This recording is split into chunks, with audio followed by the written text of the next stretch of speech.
If someone has ever made you apologize for being upset about something they did to you, you've already met a manipulator. And here's the unsettling part. It probably didn't feel like manipulation. It felt like a normal conversation, maybe even a calm one. No yelling, no slammed doors, just a few sentences that left you feeling somehow like the guilty one. That's not an accident. That's a mechanism. In this video, I'm going to break down 4 phrases manipulators use constantly. Phrases that sound harmless, sometimes even caring, but are quietly engineered to make you doubt your own memory, your own reactions, and eventually your own judgment. By the end, you'll be able to spot each one in real time, understand exactly what it's doing to your brain when you hear it, and you'll walk away with a specific response that shuts each one down without turning it into a fight. I've spent a long time studying how manipulation actually functions. Not the movie villain version, but the quiet, everyday version that shows up in relationships, families, and workplaces. These 4 phrases are the backbone of almost every gaslighting pattern I've come across. And once you see them, you cannot unsee them. Stick around for phrase number 3. Therapists consistently point to it as the hardest one to recognize because it's disguised as an apology. Most people don't realize they've been manipulated by it until years later. Before we get into the phrases themselves, I want you to understand why they work because that's the part most videos skip. Manipulation doesn't need to overpower you. It just needs to create doubt. A single seed of doubt about your own perception, repeated often enough, grows into something much bigger. A habit of checking your own reality against someone else's version of it before you trust yourself. That habit is the actual goal. The phrases are just the delivery mechanism. Keep that in mind as we go through each one. We're not just looking at rude comments. We're looking at doubt engineering. Let's start with phrase 1. On the surface, this sounds like a simple observation, almost like feedback. In practice, it's a redirection technique. Instead of engaging with what actually upset you, it shifts the entire conversation onto your reaction to what upset you. Suddenly, you're not discussing their behavior anymore. You're defending your personality. Here's what that looks like in practice. Imagine you tell a partner that a joke they made in front of your friends embarrassed you. A healthy response addresses the joke. A manipulative response sounds like, "Wow, you're really sensitive about that stuff, huh?" Notice the subject has completely changed. Nobody is talking about the joke anymore. Everyone is now talking about whether you're too sensitive, a much harder thing to prove or disprove, which is exactly the point. It's a debate with no finish line, so it goes on forever and you exhaust yourself trying to win it. Consider a common workplace version. An employee raises a concern that a manager's comment during a meeting felt disrespectful. The manager replies, "I think you're reading into it too much. You tend to take things personally." Now the employee has to defend their entire pattern of perception instead of getting an answer about one specific comment. That's the redirection at work in a completely ordinary, non-dramatic setting, which is exactly why it's so effective. Nobody raised their voice. Nobody did anything that looks, from the outside, like manipulation. Here's the response that ends this pattern. Instead of defending your sensitivity, you refuse to argue about it. You simply say, "Maybe I'm sensitive." That doesn't change what you did. This does something important. It accepts the bait without taking it. You're not arguing the premise. You're returning to the actual issue. The conversation can't be redirected if you refuse to follow the redirection. This is the most direct form of gaslighting on this list, a flat rewrite of a shared reality. Not, "I remember it differently," which at least allows for 2 perspectives to coexist. This is a flat denial, stated with total confidence, designed to make you question the reliability of your own memory. The reason this phrase is so effective is that confidence reads as credibility to most people, even when it shouldn't. If someone says something with total certainty, our instinct is to assume they must know something we don't, even when we were the ones actually present for the event in question. Picture this scenario. You clearly remember a friend agreeing to split a bill evenly, and afterward they insist, "That's not what we agreed to at all. You must be misremembering." No new evidence is presented. No reasoning is offered. Just flat denial, repeated with total confidence until you start to wonder if maybe you are misremembering, even though you know you're not. This is how gaslighting operates in daily life. Not through elaborate lies, but through the simple repetition of denial until doubt sets in. The mistake most people make here is trying to argue the facts back and forth, litigating every detail to win the point. That plays directly into the manipulator's hands, because now you're in an unwinnable debate about whose memory is more reliable. Instead, the counter is to calmly hold your ground without escalating. I know what I experienced. We don't have to agree on it for me to trust my own memory. You're not trying to convince them. You're simply refusing to abandon your own perception in the absence of any actual evidence against it. So far, we've covered two tactics: redirection, which shifts blame onto your reaction, and reality rewriting, which directly denies what happened. Phrase 3 is the one that hides inside something that sounds like an apology, and it's the one people recognize last, often years after the fact. At first listen, this sounds like an apology.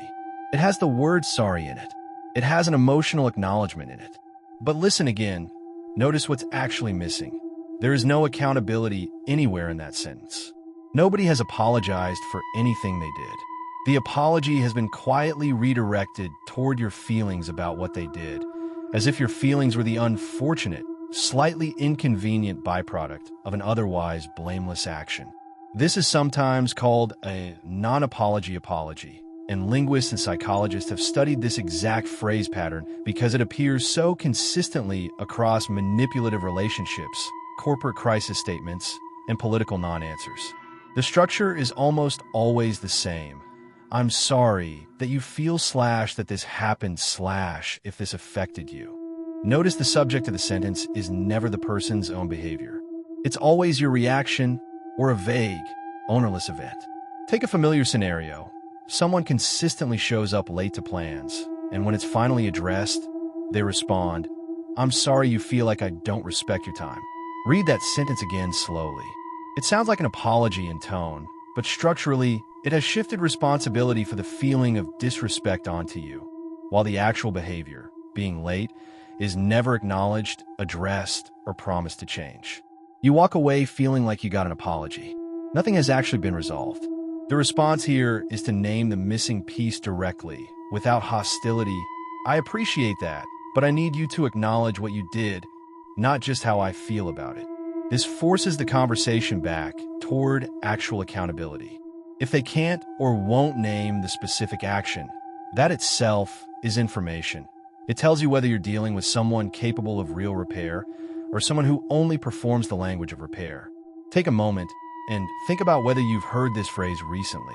Not in a dramatic argument, in an ordinary, forgettable one. That's usually where it shows up. This tactic is called triangulation, pulling in a real, exaggerated, or entirely fabricated consensus to make you feel outnumbered and isolated in your own perspective. The specific wording varies. Everyone thinks you're overreacting. Ask anyone, they'll tell you the same thing. Your own friends have said this about you. The function is identical in every version.